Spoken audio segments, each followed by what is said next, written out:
Welcome back to my YouTube channel di Curhatan Hamba. Kali ini bersama Iko Bustami apa Sharon sih? Coba dilihat baik-baik, ini Iko atau Sharon? Dulu pasti pas zamannya banyak yang ngeteknya kalau lo pasti. Iya kak. Banyak banget. Sharon mirip banget sama Iko udah juga kayak personalitinya juga sama ya? dia manja ya kan. Sampai krunya pun kayak awal aku syuting, kamu mirip Sharon. Aku udah biasa, aku udah mendengar itu. Tapi kayak pas lo lihat fotonya, what do you think? Memang ada angle yang mirip, angle kita ada yang sama, jadi kelihatannya mirip. Cuma beberapa fitur muka aku ngerasa beda aja. Fitur gitu. muka aplikasi kalian. Jadi gue baru ngeliat video kita yang lama karena jadi banyak yang nonton gara-gara lo masuk INTM lagi. Iya. Yes. Kita cerita tentang lo di saat Asia Top Model di Cycle 6. Yes. Cycle 6 lo sampai tahap berapa sih? Top 11 aku. Top 11. Dari berapa orang? Dari 14 ya kalau nggak salah. Dari 14. Oh my god. And now she is the winner of Indonesia Next Top Model. Yay! How do you feel? Gak nyangka. Speechless, super duper speechless. Tapi emang tujuan aku ikut INTM dari awal itu, pasti aku selalu bilang maunya jadi apa? Aku selalu bilang jadi winner. Aku gak pernah bilang mau jadi top 3, gak pernah bilang mau jadi top 2. Pasti target aku dari awal winner gitu. Wow, Oke. Kalau kalian menonton video yang lama, itu sangat berbeda dengan Iko Bustami yang sekarang. Karena di saat dulu itu tuh lo nggak kayak gitu. Kayak sekarang tuh pada saat ikut INTM kayak, lo mau apa? Gue mau jadi winner. Betul. Dan it takes you 4 years. 4 years. Dan akhirnya lo mendapatkan ilham itu. Gimana tuh saya the process? Kayak maksud gue kan kayak banyak nih yang bertanya, Iko, lo tuh udah nyampe Asia's Next Top Model loh, setara Asia. Terus kenapa sekarang lo baru ikutan Indonesia Next Top Model? Kenapa nggak dari Cycle 1 aja kalau gitu? Nah itu itu ceritanya. Jadi awalnya aku mikir kayaknya kalau udah Asia nih gak bisa nih Indonesia nih kayaknya. Terus ya udah Cycle 3 muncul, iseng tanya, ternyata oh boleh nih dari Asia ikut Indonesia. Aku tadinya mikir dulu tuh 1000 kali ini ikut lagi apa enggak, nanti pasti bakalan ina inu bakalan ini banyak kontra. Aku udah tahu banget pasti banyak kontra. Kontranya yang di pikiran lo apa? Kontranya paling pertama pasti dibilangnya downgrade karena dari Asia turun ke Indonesia. Pasti akan kayak diremehin, di Asia aja nggak bisa, gimana di negara sendiri. Itu kontranya aku pikir paling pertama. Aku mikir ya itu pendapat orang. Iya kan? Kayak pendapat orang itu nggak ngasih lo duit, nggak ngasih lo hidup. Ngapain lo pikirin? Betul. Betul. Asalkan kita mah kerjanya halal, mencari kerjanya halal, udahlah nih. Gak usah dipikirin. Yang penting sekarang kalau misal lo pikirin mereka, gak mungkin dong sekarang dapat mobil. Kak, puji Tuhan ya, alhamdulillah bisa membantu keluarga. Betul, jadi nggak sia-sia perjuangan lo, Iko. Bener banget, terkunci 3 bulan. Oke. Karena gue juga nggak nonton in detail juga, gue cuma nonton di IG-nya. So, gue mendapatkan beberapa pertanyaan dari para netizen gue juga. Sebenarnya tim gue yang nonton INTM sih, karena gue nggak nonton. Gini. Oke, gitu kan. Gue cuma tau, ya Iko sama Natalie dong temen gue, udah gitu kan. So, apa sih Say yang bedain taraf Asia Next Top Model dan juga Indonesia Next Top Model? Mungkin kita ngomongnya kan karena lo nggak nyampe terakhir tuh di Asia, cuman kan lo, you gotta feeling the vibe, in terms of the competition dan juga pada saat produksinya. Oke. Perbedaannya kalau misalnya in terms of competition, menurut aku ini terasanya mungkin vibes-nya lebih nyaman karena kan bahasa sendiri, komunikasi semua menurut aku lancar. Pokoknya apapun itu kayak gampang dimengerti, vibes-nya enak. Kalau dari produksi, menurut aku ini sistemnya tuh mirip-mirip, rada-rada kayak kerja Rodi gitu. Jadi setiap hari tuh pasti syuting kayak gak ada break, kayak hajar terus. Jadi kita harus secara fisik tuh emang harus ini sih Kak, menurut aku harus kuat. Ya harus kuat. Harus kuat karena kayak bener-bener ini bukan cuma modeling doang, menurut aku kayak semua ditempa gitu loh.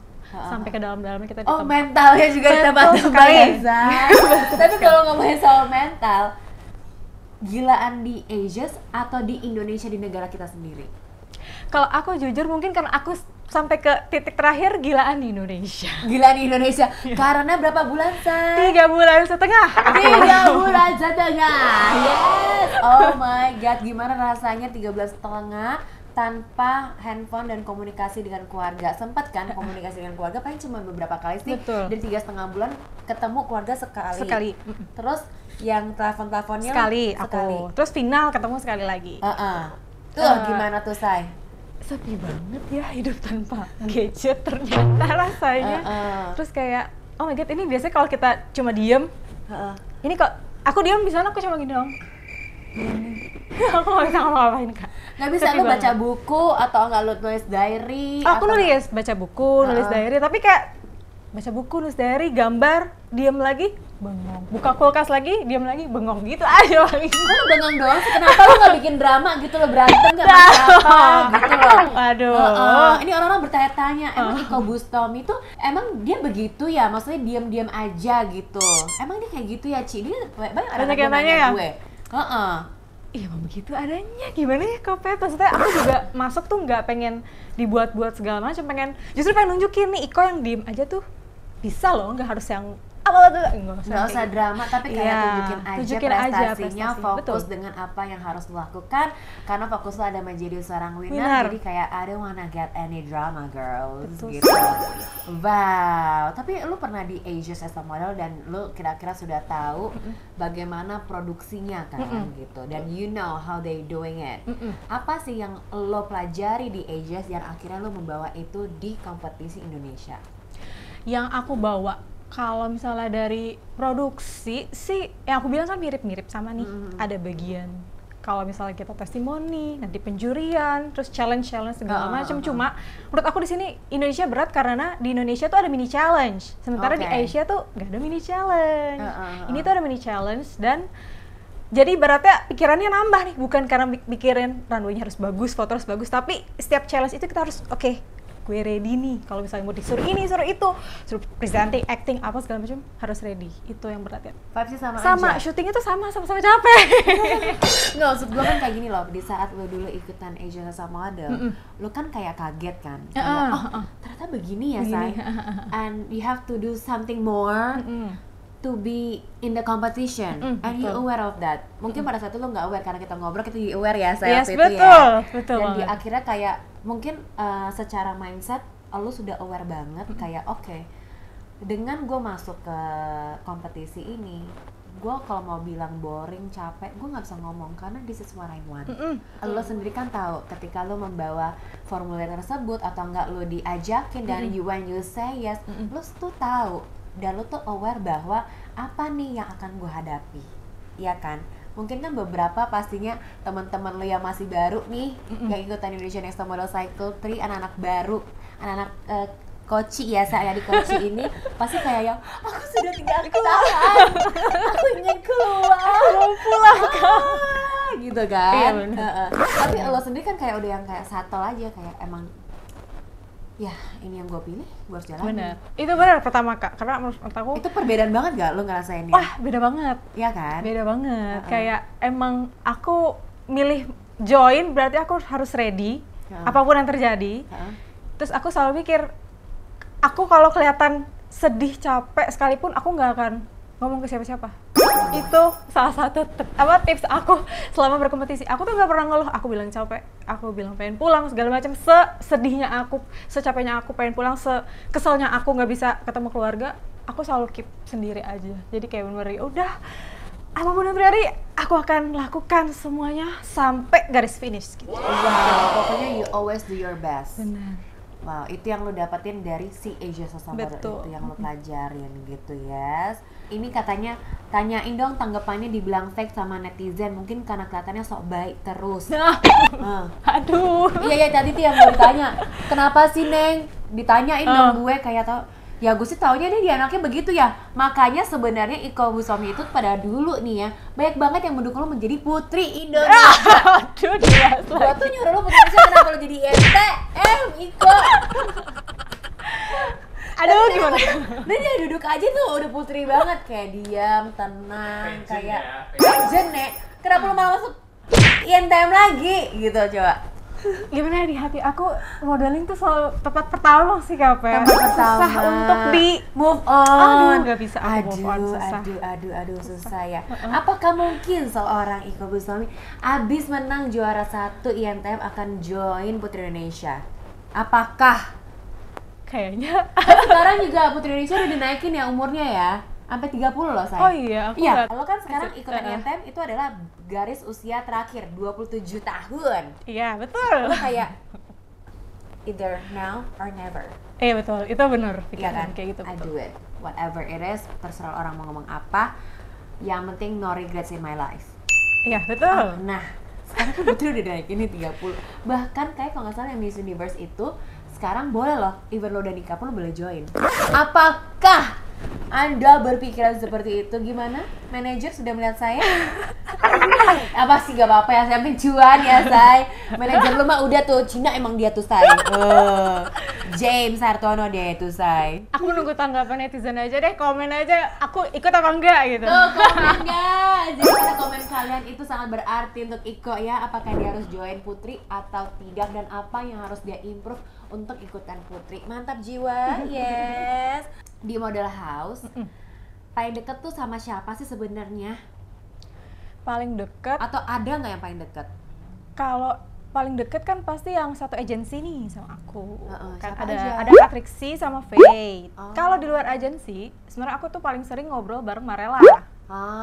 Sering ngobrol, kayak kita sering sharing opini, dia sering minta pendapat segala macam soal modeling tentunya kan. Paula juga aku lumayan deket karena dari awal tuh masih 30 besar, aku tuh satu kelompok sama dia. Otomatis kenal duluan ke Paula gitu. Kalau yang sekamar ada Denisa sama Vanessa, itu aku juga deket. Sering ngobrol-ngobrol gitu tiap malam sebelum kita tidur, kita hahaha dulu baru kita tidur gitu. Oke. Terus ada kejadian apa yang lucu atau menarik and memorable pada saat karantina? Yang memorable itu aku pernah ada yang panggil. Aku pernah ada yang panggil. Jadi aku lagi catok rambut di kamar mandi. Ada yang manggil, "Iko?" Bentar, aku jadi mistis ya, say. Nih lu lihat dong tuh, ngaceng banget bulu gue. Sumpah kayak itu dia manggil, dan suaranya tuh suara kakak krunya. Aku keluar kamar. Iya kak, aku nengok. Hah, kok nggak ada orang? Terus aku pindah ke kamar sebelah, ada Natalie. Nat, ada yang manggil aku ya? Hah, enggak kak, nggak ada siapa-siapa sih, cuma ada aku sama Paula gitu. Oh iya, udah aku masuk lagi ke kamar, lanjut nyatok. Selesai nyatok, cuk, turun ke bawah. Aku tanya kru yang lain, kak ini mana ya? Hah, udah pulang orangnya? Hah? Tadi baru banget 5 menit yang lalu aku dipanggil. Enggak, udah pulang. Aku udah kayak, oh my god, siapa yang manggil aku ya kalau gitu. Itu sih paling memorable. Itu tuh pas top 4 apa top 5 gitu. Karena mungkin makin sepi ya, jadi beberapa orang tuh yang biasa diganggu udah polda kan. Jadi lo lagi sasaran. Ada cerita-cerita bisnis apa sih, seru deh. Ika.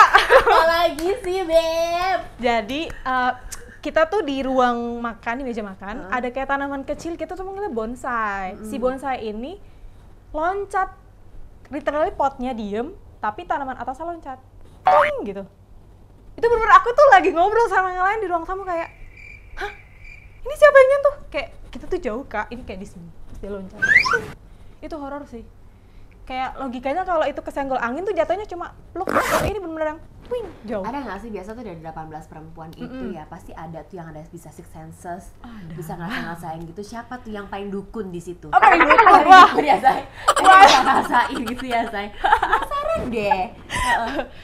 Ada 2 sebenarnya.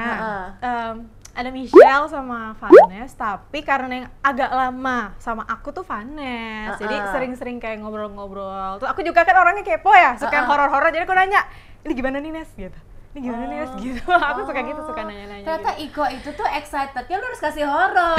Betul. Kasih drama dia nggak suka, dia diam. Horor kan. Bukannya dia fake, say. Emang dia kagak interest sama dia, malu kasih dia horor dia terima, say. Coba say. Tuh kan bukan excitednya keluar dia. Gimana? Itu sih yang horor yang Ada apa lagi, kota say? Emang terbang. sebenarnya kalau dari according to Vanessa, ya ada sesuatu saja di situ, memang sudah di situ menempati tempat itu udah lama. Terus kayak mereka seneng ramai nih cewek-cewek pula gitu. Jadi penuhnya cewek apa cowok tuh, say? Kayaknya ada banyak deh kapet aku ya. Ada banyak. Iya. Oh gitu. Lebih dari satu sih. Terus kejadian apa lagi yang menimpa ke anak-anak yang lain gitu yang kayak gitu? Apalagi ya, mungkin kayak suara-suara gitu kali ya, tapi bukan aku sih yang ngalamin, jadi aku kayak cuma denger doang, kayak ada yang denger suara-suara gitu. Nah itu termasuk aku dipanggil sih, itu yang paling aku kayak wow, ternyata aku kena juga nih, ngerasain gitu. Ya itulah, say. Kalau lo mau ngobrol sama Iko, lo coba tanya horor deh. Iya, betul. Mau KST-nya keluar, say. Atau nggak mungkin abis ini kalau ada tawaran film horor lo akan ambil? Boleh. Boleh. Boleh lah, boleh. Kira-kira nih dari film Indonesia horor yang paling lo suka apa? Ibu sih, Teng gitu, paling suka sih. Ya Allah, ya kayak Allah. ada poci-poci tau, aku suka. Jadi gimana tuh rasanya lu dijuri sama Susana? Luna Maya ya? Wah. Lo nonton gitu Susana versinya dia? Nonton, mirip banget kak. Iya kan? Serem gak? Gue bilang gini, aduh kalau emang lu namanya kalau merong gue bilang gini, aduh Susana keluar ya, aduh. Gimana tuh, say? Aku yang biasa lo nonton di TV, nontonin filmnya dia, terus sekarang dia ngejurin lo. Dan lo tau kan kalau misalnya lagi juri tuh matanya tuh bersinar sekali. Nah betul. Iya kan? Auranya kak, iya berbeda kan? banget, kayak pressure-nya tuh kalau ngelihat, wah kalau bersiap kayak dijuriin, kayak aku udah berusaha kan, kayak udah aku ready, tapi tetap dalam hati, Kak Luna gitu, terus kayak bawaannya pressure banget sih menurut aku, auranya sangat-sangat intimidating gitu ya? Intimidating banget. Nah terus kan gue kemarin ngobrol sama Natalie, terus ternyata tuh banyak banget mungkin di era yang sekarang mereka tuh ternyata banyak yang tidak kenal sama para guest judge-nya. Oh iya, iya. Iya kan? Bener. Karena gue kan bilang gini kan, Nat, itu bersyukur sekali loh di Cycle Tour itu tuh banyak sekali guest judge-nya. Betul. Dan itu semua all the top models gitu kan. Betul. Terus dia kayak, oh iya sih kan, kok kayak muka lu tuh nggak tahu gitu ya, gitu kan? Ya justru sebenarnya aku nggak tahu, nggak apa-apa, nggak gebang.